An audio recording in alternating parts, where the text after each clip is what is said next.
위기에 빠진 한국 반도체 산업의 현실, 오늘도 들여다보겠습니다. 반도체 경쟁의 핵심은 결국 기술력입니다. 그 말은 연구 인력이 뒷받침돼야 한다는 뜻인데, 우리 현장에선 연구할 사람이 턱없이 부족하다는 이야기가 나오고 있습니다. 먼저 박현석 기자입니다. 지난 20여 년간 한국 기업이 메모리 반도체 시장을 지배해온 배경은 초격차로 불린 기술력이었습니다. 후발주자 되면은 항상 또 끌려다녀야 되고 경제적인 측면에서 봤을 때도 같은 일을 하고서도 이익이 작아질 수밖에 없습니다. 반도체 산업이 인공지능 AI 중심으로 재편되면서 엔비디아와 TSMC 같은 비메모리 기업의 패권이 강화됐는데 우리 기업들에게도 기회가 될 수 있습니다.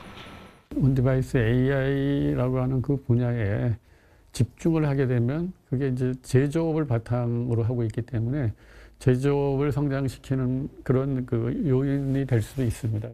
문제는 사람이 없다는 겁니다. 2031년 우리 반도체 산업이 필요한 인력은 30만 4천 명인데 7만 6천 명가량 부족할 걸로 업계는 추산하고 있습니다. 특히 석박사 등 핵심 연구 인력이 필요에 비해 가장 부족할 거란 분석인데 그나마 양성된 핵심 인력도 중국과 미국에 빼앗기는 게 현실입니다. 중국의 회사에 가면 주축인 연구자가 한국 사람이다. 미국의 이제 반도체 기업에 가면 주축인 사람이 한국 사람이다. 이런 얘기들을 우리 내에서는 합니다. 반도체 굴기를 내세운 정부의 지원을 얻은 중국 업체들의 한국 인재 영입은 공세적입니다. 처음에는 제품 설계 이런 쪽이었는데 지금부터 필요한 거는 생산 캐파를 늘리고 있는 단계라 설비를 잘 아는 사람들을 찾아서 데려오려고 하는 상황인 거죠. 연봉은 최소 2~3배 이상은 될 거고. 3년 전 정부는 15만 명의 인력을 양성해 반도체 산업에 혁신을 이루겠다는 비전을 제시했습니다. 하지만 이공계의 의대 쏠림 현상이 심해지면서 삼성전자 등으로 취업이 보장되는 반도체 학과에선 정원의 2배 가까운 등록 포기자가 발생하는 게 현실입니다. SBS 박현석입니다. 반도체 업계에선 이런 연구 개발 인력에 한해선 주 52시간을 풀어줘야 산업을 살릴 수 있다는 주장이 나오고 있습니다. 하지만 워낙 의견이 갈리는 사안이라 이런 내용이 담긴 반도체 특별법 처리는 미뤄지고만 있는데 이 내용은 박원경 기자가 전하겠습니다. 현직 반도체 연구원은 사무실의 월말 풍경을 이렇게 설명합니다. 한 이틀 정도 남겨놓고 나서는 이제 팀장이 돌아다니면서 너 몇 시간 남았어. 이런 얘기를 하게 되는 거죠. 휴게 시간을 올려 근무 가능 시간을 확보하는 편법도 이루어진다고 말합니다.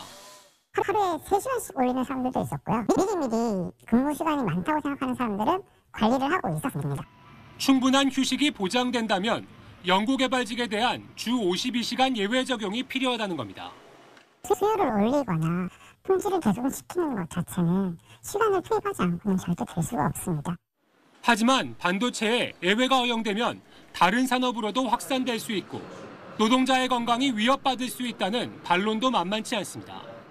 장시간 노동자 비중이 높은 나라일수록 자살률, 내심혈 관계 질환 발생률이 높다는 한국노동연구원의 조사 결과 고용노동부 장관의 승인으로 3개월 내 주 64시간까지 근무하고 연장도 할 수 있는 특별 연장 근로제를 놓고도 의견은 엇갈립니다. 삼성전자는 이 자사 반도체 연구 개발직에 대한 특별 연장 근로를 여러 차례 시행한 것으로 알고 있습니다. 현행 제도를 충분히 활용하면 되는 것이지. 연장 요건이 이제 좀 까다로워서 현재 3개월 단위로 되어 있는 부분을 6개월 단위로만이라도 조금만 늘리면 그래도 이 제품 개발이라든가 이런 데서 이제 숨통이 트이지 않나. 주 52시간 예외 적용이 최대 쟁점이 되며 정부 보조금 지원 등을 담은 반도체 특별법 처리는 미뤄지고 있습니다. 김문수 노동부 장관은 특별 연장 근로 1회 인가 기간을 6개월로 늘리는 방안을 검토하고 있다고 밝혔는데 노동계는 즉각 반발했습니다. 시간 싸움이라는 반도체 기술 전쟁에서 밀리지 않으려면 여야, 노사의 타협이 시급해 보입니다. SBS 박원경입니다.